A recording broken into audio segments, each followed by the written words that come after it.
मेरी बहन शांता उस समय बहुत कमज़ोर थी, केवल 16 वर्ष की थी। 7 दिनों तक केवल पानी पीकर रहना बहुत ही कठिन कार्य है। 7वें दिन मेरी बहन भूख से तड़पने लगी। मुझसे देखा नहीं गया तो मैं उस झोंपड़ी से बाहर चला गया और चर्च में जाकर प्रार्थना करने लगा।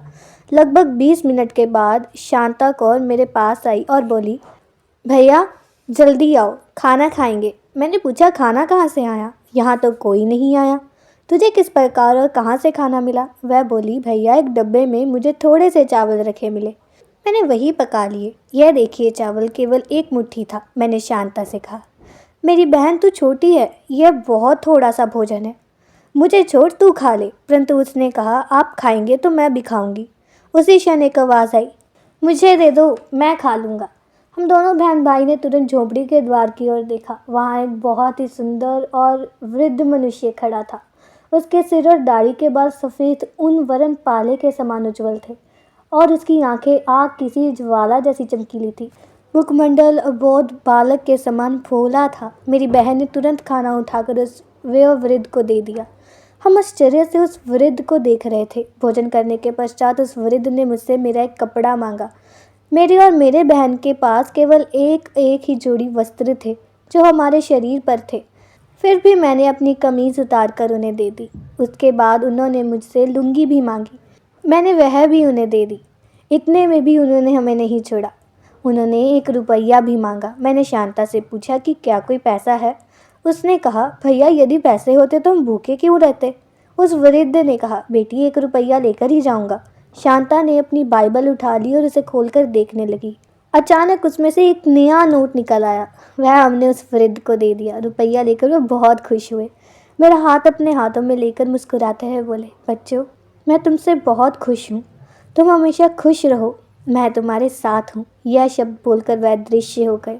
हम दोनों बहन भाई इस दृश्य को देखकर आश्चर्यचकित रह गए और आपस में सोच रहे थे कि यह क्या चमत्कार था। 2 हिंदू युवक भी दूर खड़े हुए देख रहे थे। उन्होंने आकर हमसे पूछा कि यह वृद्ध मनुष्य जो आप लोगों के पास खड़ा था अचानक कहाँ चला गया?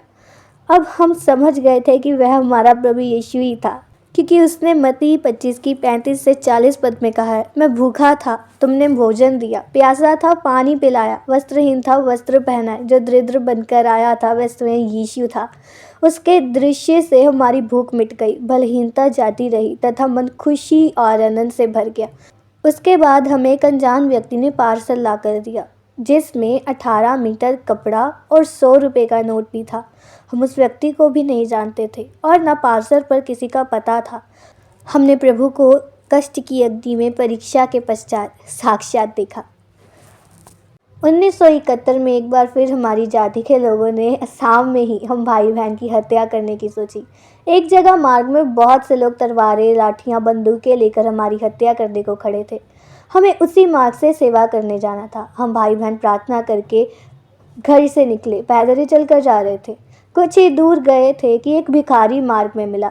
इसे हम अच्छी तरह जानते थे। मैंने जेब में हाथ डालकर 1 रुपया निकाला तथा उस भिखारी के फैलाए हुए हाथ पर रखा। उसी क्षण एक बहुत ही सुंदर तथा ज्योतिपूर्ण हाथ न जाने कहाँ से हमारे सामने आ गया। उस हाथ ने मुझसे कुछ पाने के लिए हथेली आगे बढ़ा दी।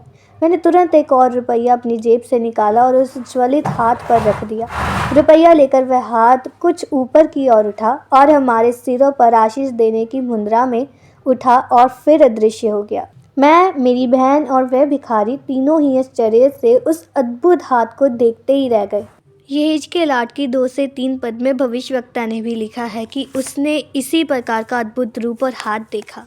हम कुछ देर इसी विषय को सोचते वही खड़े रहे। हमारे शत्रुओं को प्रभु ने तीतर बीतर कर दिया। वह लोग हमारी हत्या का विचारते आखिर इधर उधर चले गए, परंतु एक व्यक्ति रह गया। उसने कहा कि मैं उन्हें नहीं छोड़ूंगा, मारकर ही जाऊंगा। जब हम चलते चलते उस जगह पहुंचे तो वह व्यक्ति बीच मार्ग में पिस्तौल लिए अजीब आंखों से हमें देख रहा था। जब हम उसके निकट पहुंचने लगे, उसकी आंखें आश्चर्य से फैलती चली गई। पिस्तौल उसने जेब में डाल दी और वह हमारे चरणों में गिरकर रोने लगा। मैंने उसे उठाकर सीने से लगाकर पूछा, क्या बात है, क्यों रो रहे हो? उसने कहा, मैं आपका शत्रु था, आपके प्राण लेने आया था, पर आपके आगे आगे एक चमकता हुआ हाथ मैंने अपनी आंखों से देख लिया है। आपका ईश्वर आपके साथ है, मुझे क्षमा करो। यदि आप मेरे घर चलकर मेरी पत्नी को स्वस्थ कर दें तो मैं आपके यीशु को मान लूँगा। मैं विश्वास करता हूँ कि यीशु उसको चंगा कर देगा। हम भाई बहन उसके घर गए तथा उसकी पत्नी के लिए प्रार्थना की। प्रभु ने उस मरण शैया पर पड़ी स्त्री को तुरंत उठाकर खड़ा कर दिया। प्रभु की महिमा महान है और वह अद्भुत कार्यों का करता है।